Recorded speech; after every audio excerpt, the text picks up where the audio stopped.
এসির অষ্টম গণবিজ্ঞপ্তির মাধ্যমে প্রতিষ্ঠান প্রদান ভাইবা দিয়ে থাকবেন।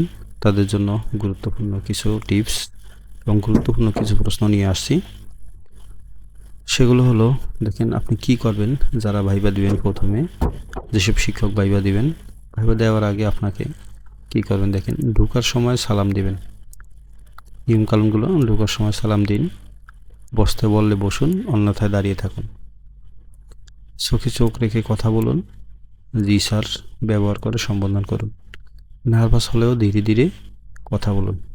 এই যে এই বিষয়গুলো খুবই ইম্পর্ট্যান্ট বিষয়, আপনারা অবশ্যই ফলো করবেন এবং নিজেকে নার্ভাস যেন না হন সেই দিকে খেয়াল রাখবেন।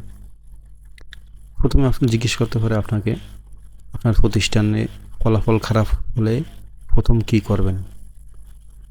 উত্তর: প্রথমে ডাটা অ্যানালাইসিস করব, কোন সাবজেক্টে সমস্যা তা চিহ্নিত করব, তারপর শিক্ষক মিটিং, বিশেষ ক্লাস, রিমিডিয়াল প্ল্যান ও মনিটরিং চালু করব। শিক্ষকরা যদি দায়িত্ব অবহেলা করে তাহলে কি করবেন? উত্তর হবে: প্রথমে কাউন্সেলিং, এরপর লিখিত সতর্কতা এবং প্রয়োজনে বিধি অনুযায়ী ব্যবস্থা গ্রহণ করব। আপনাকে প্রশ্ন করতে পারে, রাজনৈতিক চাপ এলে কি করবেন?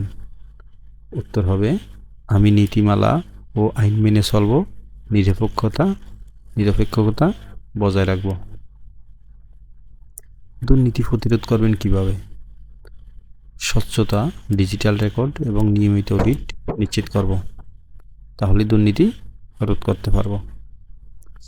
একজন খারাপ শিক্ষককে কিভাবে ভালো করবেন? ট্রেনিং, গাইডলাইন, মেন্টরিং এবং মোটিভেশন দেব।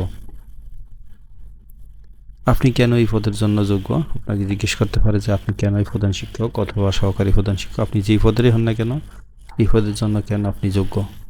উত্তর হবে: আমার নেতৃত্ব গুণ, প্রশাসনিক দক্ষতা ও সমস্যা সমাধানের ক্ষমতা আমাকে এই পদের জন্য আমি নিজেকে উপযুক্ত মনে করি। অবশ্যই আপনি আপনার মতো করে দিবেন। আমি অবশ্যই কিছু কীভাবে উত্তর দিতে পারেন সেগুলো তৈরি করে দিলাম। শিক্ষক ও এসএমসি এর মধ্যে দ্বন্দ্ব হলে কি করবেন? আলোচনার মাধ্যমে সমাধান ও ন্যায্য সিদ্ধান্ত গ্রহণ করব। ডিজিটাল শিক্ষা বাস্তবায়নে আপনার পরিকল্পনা কি? মাল্টিমিডিয়া ক্লাস, শিক্ষক প্রশিক্ষণ ও আইসিটি ব্যবহারের বাধ্যতামূলক প্রয়োগ করব। শৃঙ্খলা ভঙ্গকারী শিক্ষার্থীর ক্ষেত্রে কি করবেন? প্রথমে কাউন্সেলিং, তারপর অভিভাবককে যুক্ত করে সমাধান। আপনাকে জিজ্ঞেস করতে পারে 5 বছরে আপনার প্রতিষ্ঠান কোথায় দেখতে চান? তবে একটি মডেল প্রতিষ্ঠান হিসেবে ভালো ফলাফল, ডিজিটাল শিক্ষা ও শৃঙ্খলাবদ্ধ পরিবেশ হিসেবে আমি আমার প্রতিষ্ঠানকে দেখতে চাই। প্রশ্নগুলো খুবই গুরুত্বপূর্ণ, অবশ্যই আপনাকে জিজ্ঞেস করতে পারে, আপনি ভালো করে দেখে নেবেন এবং এই উত্তরের সাথে আপনি আপনার আরও সামঞ্জস্য উত্তর দেওয়ার চেষ্টা করবেন। বোর্ড আপনাকে জিজ্ঞেস করতে পারে, আপনি নিজেকে কীভাবে একজন সফল প্রতিষ্ঠান প্রধান হিসেবে প্রমাণ করবেন? তাহলে আপনি অ্যান্সার করবেন, স্যার আমি পরিকল্পিত নেতৃত্ব, শিক্ষক শিক্ষার্থী সমন্বয় এবং নিয়মিত মনিটরিংয়ের মাধ্যমে প্রতিষ্ঠানের মান উন্নয়ন করব। আবার জিজ্ঞেস করতে হবে, আপনার শিক্ষকরা যদি আপনার কথা না শোনে তাহলে কি করবেন? স্যার আমি প্রথমে তাদের সাথে আলোচনা করে বোঝানোর চেষ্টা করব, প্রয়োজনে নিয়ম অনুযায়ী ব্যবস্থা নেব। অ্যান্সারগুলো একটু স্মার্টলি দেওয়ার চেষ্টা করবেন। আমি আমার মতো করে সাজিয়ে দিলাম, আপনারা প্রয়োজনে অ্যাড করতে পারেন এবং প্রয়োজনে সংযোজন বিয়োজন করে আপনি সুন্দর উত্তরটা দেওয়ার চেষ্টা করবেন। বোর্ড আপনাকে জিজ্ঞেস করতে পারে, আইসিটি কেন গুরুত্বপূর্ণ? স্যার আইসিটি শিক্ষাকে সহজ, আকর্ষণীয় ও সময়োপযোগী করে তোলে। আপনি কঠিন সিদ্ধান্ত নিতে পারবেন?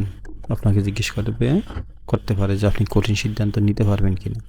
জি স্যার, প্রতিষ্ঠানের সাথে ন্যায্য ও নিয়ম ভিত্তিক সিদ্ধান্ত আমি নিতে পারবো।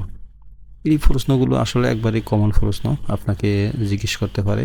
পাশাপাশি বিষয়ভিত্তিক আপনার যে শিক্ষক, আপনি যে সাবজেক্ট অর্থাৎ প্রশাসনিক ব্যবস্থার উপরে অথবা আপনার সাবজেক্ট এবং সব কিছুর উপর মিলেই আপনাকে বিভিন্ন ধরনের কোশ্চেন করতে পারে।